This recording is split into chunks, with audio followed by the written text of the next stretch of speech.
Chanakya IAS academy daily current affairs MCQs में आपका स्वागत है। तो आइए देखते हैं आज का पहला प्रश्न। निम्नलिखित में से कौन सा देश फाइव आइज अलायंस का सदस्य है? पहला है ऑस्ट्रेलिया, दूसरा भारत, तीसरा कनाडा, चौथा जापान, पांचवा यूएसए यानी अमेरिका, छठवां रूस। ऑप्शन है इसके पहला, तीसरा और पांचवा है, या ऑप्शन बी दूसरा, चौथा या छठवां, ऑप्शन सी पहला, तीसरा, चौथा और छठवां, या ऑप्शन डी दूसरा, तीसरा, चौथा और पांचवा। इसका सही जवाब है ऑप्शन ए पहला, तीसरा और पांचवा। जब से कनाडाई प्रधानमंत्री ने सुझाव दिया कि कनाडा में एक सिख अलगाववादी नेता और खालिस्तान आंदोलन के समर्थक की हत्या में भारत सरकार का संभावित संबंध हो सकता है, तब से इन दोनों देशों के बीच संबंध तनावपूर्ण हो गए हैं। प्रधानमंत्री के दावों को फाइव आइज अलायंस की रिपोर्टों से समर्थन मिलता है। फाइव आइज एक खुफिया संगठन है जिसमें Australia, Canada, New Zealand, United kingdom और संयुक्त राज्य अमेरिका जैसे देश शामिल हैं। ये राष्ट्र बहुराष्ट्रीय यूके यूएसए समझौते के हस्ताक्षर करता है। यह संधि सिग्नल इंटेलिजेंस में सहयोगात्मक प्रयासों पर केंद्रित है। आइए देखते हैं सवाल नंबर दूसरा। ईंधन सेल या जिसे इंग्लिश में फ्यूल सेल भी कहते हैं प्रौद्योगिकी निम्नलिखित में से किससे संबंधित है? ऑप्शन ए सौर ऊर्जा से, ऑप्शन बी पवन ऊर्जा, ऑप्शन सी हरित हाइड्रोजन ऊर्जा, या ऑप्शन डी परमाणु ऊर्जा। इसका सही जवाब है ऑप्शन सी हरित हाइड्रोजन ऊर्जा। इस नवाचार के मूल में ईंधन सेल प्रौद्योगिकी निहित है जो ईंधन स्रोत के रूप में हाइड्रोजन का उपयोग करती है। ईंधन सेल के भीतर हाइड्रोजन और ऑक्सीजन एक विद्युत रासायनिक प्रतिक्रिया में संलग्न होते हैं जिससे उपोत्पाद के रूप में विद्युत ऊर्जा और पानी का उत्पादन होता है। ईंधन सेल पारंपरिक बैटरियों की तुलना में विशिष्ट लाभ प्रदान करते हैं जिनमें बेहतर दक्षता, विस्तारित सीमा और तुरंत ईंधन भरने का समय शामिल है। तो देखते हैं सवाल नंबर तीसरा। WHO द्वारा भारत में नमक की खपत पर हालिया एक रिपोर्ट आई है जिसके संबंध में कौन सा कथन सत्य है यह बताना है। पहला कथन है महिलाओं में नमक का सेवन काफी अधिक था। दूसरा कथन है कि अध्ययन में कहा गया है कि नौकरी पेशा लोगों में नमक का सेवन अधिक होता है, जिसके ऑप्शन ए है केवल एक कथन सही है, ऑप्शन बी केवल दूसरा कथन सही है, ऑप्शन सी एक और दो दोनों सही है, ऑप्शन डी उपरोक्त में से कोई भी कथन सही नहीं है। इसका सही जवाब है ऑप्शन बी केवल दूसरा कथन ही सही है।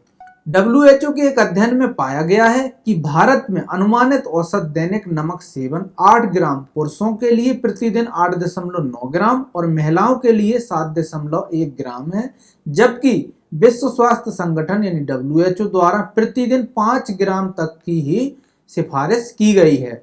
नेचर जर्नल में प्रकाशित Indian council of medical research ICMR के एक हालिया सर्वेक्षण के अनुसार पुरुषों, ग्रामीण क्षेत्रों के लोगों और अधिक वजन वाले और मोटे उत्तरदाताओं में नमक का सेवन काफी अधिक था।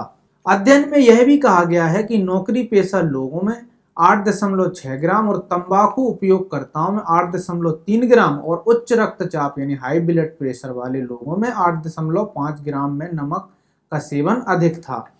आइए देखते हैं सवाल नंबर चौथा।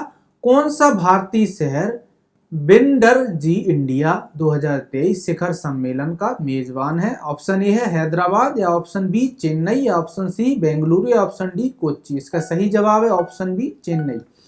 पांचवा अंतरराष्ट्रीय व्यापार मेला और सम्मेलन बिंडर जी इंडिया 2023 शिखर सम्मेलन तमिलनाडु की राजधानी चेन्नई में शुरू होने वाला है। भारत डेनिश ऊर्जा साझेदारी की सफलता के हिस्से के रूप में एक बड़ा प्रतिनिधिमंडल बिंडर जी इंडिया 2023 शिखर सम्मेलन में भाग लेगा। डेनमार्क की नवीकरणीय ऊर्जा दक्षता 2.3 गीगावाट GW थी। आइए देखते हैं सवाल नंबर पांचवा। कभी कभी समाचारों में देखी जाने वाली नेक्रोप्टोसिस निम्नलिखित में से किससे संबंधित है?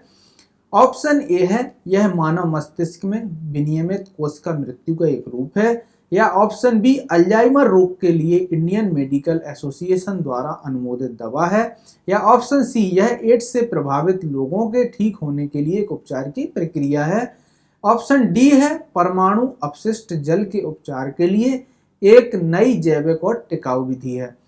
इसका सही जवाब ऑप्शन ए है, यानी यह मानव मस्तिष्क में विनियमित कोशिका मृत्यु का एक रूप है। वैज्ञानिकों ने हाल ही में मस्तिष्क कोशिकाओं की मृत्यु की प्रक्रिया को पता लगाया है, जो अल्जाइमर के उपचार में मदद कर सकता है।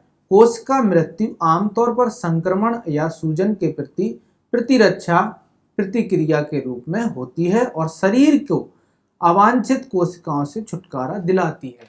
जब पोषक तत्वों की आपूर्ति कम हो जाती है तो कोशिकाएं सूज जाती हैं, जिससे प्लाज्मा झिल्ली नष्ट हो जाती है। कोशिकाएं सूज जाती हैं और मर जाती हैं। अमाइलॉइड और ताउ असामान्य प्रोटीन हैं जो मस्तिष्क में विकसित होते हैं। जब अमाइलॉइड प्रोटीन मस्तिष्क में न्यूरॉन्स में प्रवेश करता है तो अल्जाइमर के रोगियों की कोशिकाएं सूज जाती हैं। अमाइलॉइड तथाकथित प्लाक में चिपक जाता है और फाइबर जैसा ताउ प्रोटीन अपने स्वयं के बंडल बनाता है, जिसमें ताउ लेगल्स के रूप में जाना जाता है।